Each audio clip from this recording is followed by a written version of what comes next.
ആദരണീയരായ അധ്യാപകർ, വിദ്യാർത്ഥി സുഹൃത്തുക്കൾ, വിശിഷ്ട അതിഥികൾ, മറ്റു പ്രിയമുള്ളവർ, ഏവർക്കും സ്നേഹാഭിവാദ്യങ്ങൾ.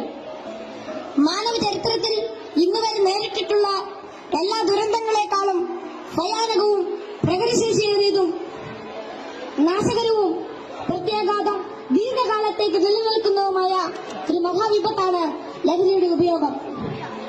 ഓരോ കുട്ടിയുടെയും ജീവിതത്തിലേക്ക് ഹരമായും ഉന്മാദമായും ഉച്ചചങ്ങാതിയായും മൃദുവാസത്തോടെ പടികയറി വരുന്ന ലഹരി മരുന്ന് ഏതു വിധേനയായാലും ഒരു പ്രാവശ്യം ഉപയോഗിച്ചാൽ പിന്നെ അതിന്റെ തോഴനും പിന്നീട് സന്തത സഹചാരിയായും അധികം വൈകാതെ അടിമയുമാക്കി മാറ്റുന്ന മാന്ത്രിക ശക്തിയാണ് മയക്കുമരുന്നിനുള്ളത്.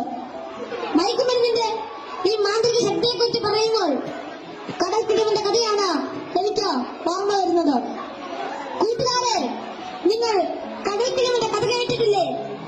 വെയിലാറുന്ന സായാഹ്നങ്ങളിൽ കടൽ തീരത്തിന്റെ മണൽത്തട്ടിൽ നടക്കാനാവാതെ അവശനായി കിടക്കുന്ന വൃദ്ധനെ കാണാം. കരുത്തരായ യുവാക്കൾ ഒറ്റയ്ക്ക് ആരെങ്കിലും അടുത്തെത്തിയാൽ തന്നെ അല്പദൂരത്തേക്ക് മാറ്റിക്കിടത്താൻ ചെറുപുഞ്ചിരിയോടെ വിദ്യാർത്ഥികളെ അപേക്ഷിക്കും. മനസ്സലിഞ്ഞ് സഹായിക്കാൻ തയ്യാറായാൽ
മതി മതി ഇനി മഴക്ക് വരത്തില്ല. അവിടെ കൊണ്ടുവച്ചിട്ട്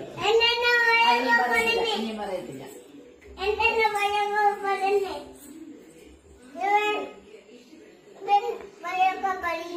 അവനോ മക്കളെ തൊണ്ട വെച്ച്